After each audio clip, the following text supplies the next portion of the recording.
Cahirley, and I understand it's going to be taken with question 98. So very specifically, I'm asking for the details of the independent arts evaluation organisation tasked with carrying out the monitoring and evaluation framework of Galway 2020. And then tied in with that, I'm asking for details of the legacy initiatives from Galway 2020. And if the Minister could, because I know a meeting was held way back in November 2020 in relation to the legacy details, if you could update me on that.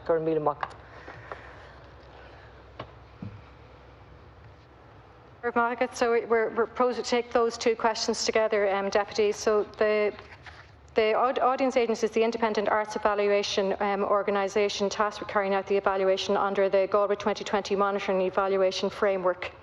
The audience agent was awarded the contract following a competitive tender process advertised on e-tenders. It is a registered charity. It is funded by the Arts Council England as a cultural sector support organisation. It is an experienced, recognised monitoring and evaluation organisation whose mission is to enable cultural organisations to use data to increase the relevance, reach and resilience. The monitoring and evaluation framework, developed in consultation with stakeholders, including my department, provides for a review of Galway 2020 project in terms of how it developed Galway's cultural capacity, delivered the programme rooted in people and place, and the social and economic benefit accruing. The final monitoring and evaluation report, scheduled for delivery in Q4 this year, will include results on the number of cultural organisations supported, the jobs created to deliver the programme, new projects commissions, events held, audience numbers, and a breakdown of the total income and expenditure. It is not within the remit of the Monitoring and Evaluation Framework report to carry out an audit of Galway 2020 finances. Galway 2020, as a registered company and registered charity, complies with all statutory and regulatory reporting requirements set out under the Companies Act of 2014 and the Charities Act of 2009, including the annual lodging of an audited financial statement with the Companies Registration Office and the Charities Regulator. On the question of the Galway 2020 legacy initiatives, Galway 2020 will in the coming months commence a focused stakeholder consultation process with creative community, business, government and European stakeholders. This consultation process, together with the report from the Monitoring and Evaluation Framework, will inform the development of a sustainable strategic legacy plan for Galway 2020, and this legacy plan is due to be finalised before the end of the year. The remaining €1 million from my department overall funding commitment of €15 million for Galway 20 will contribute to the implementation of the legacy plan. In conclusion, Deputy, Galway 2020 supported a wide range of local artists and cultural organisations to create, develop and deliver original works. Close to €15 million, or 66% of the overall expenditure of €22 million to date by Galway 2020 on delivery of its year as Ireland's European Capital of Culture has been spent on cultural programme delivery. Over 500 events employing at least 600 artists and other cultural professionals such as producers, technicians and crew have been delivered. Cultural project partners are in the process of completing individual post-project evaluations. And artists and cultural organisations funded include Drew Theatre, Branner Children's Theatre Company, Alina Gaeltacht, Galway Theatre Festival, Blue Teapot Theatre Company, Galway Community Circus, Barbaro Children's Festival, Trish Ford, Galway Film Fla, Rena Neil, NUIG Ashthrew, Galway International Arts Festival, Macnas Music for Galway, Galway Dance Project, Martin O'Connor, Galway UNESCO City of Film, Galway Hospital Trust, Galway City Museum. The data from post-project evaluations is being collated to provide comprehensive information on key project deliverables for each artist or cultural organisation, including income and expenditure, numbers employed, numbers of events held, level of audience engagement, partnerships developed, outcomes and possible legacy opportunities. And this information will be used to inform the overall monitoring and evaluation framework for Galway 2020. As I said, that will be delivered in Q4 this year. However, as an indication of the level of delivery, I can advise that the 7 post-project evaluations completed, that 374 artists and other cultural professions were supported to deliver 188 combined live and online performances.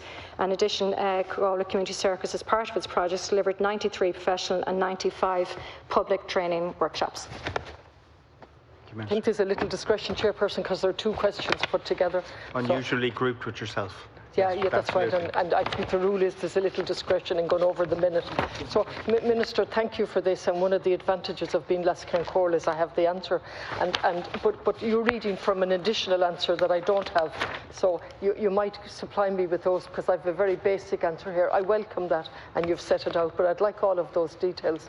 And this is something I followed up. And let me say from the outset that Galway 2020 was the most marvellous thing that happened to the city. The actual running out of it wasn't so marvellous.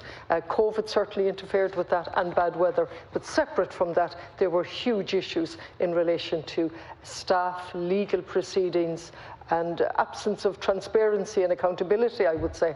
And the department took a lead in this, and they set up, they ensured finally that there was a performance, let me get the right, performance delivery agreement.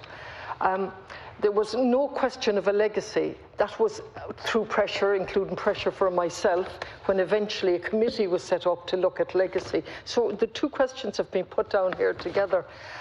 I must say, I thank you for the comprehensive response in as much as it can be without the details.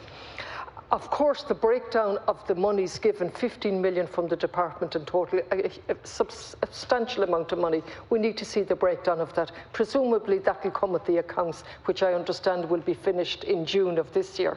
And then separately, the legacy troubles me that we know, well, first of all, there's the agency. Perhaps you could tell me how much that's costing to carry out this. I would have thought it would be an inherent part of the ongoing process, and monitoring both by themselves and by the department. And then the legacy, that you're now going to have a consultation over the coming year when 2020 is over. Thank you for the leniency.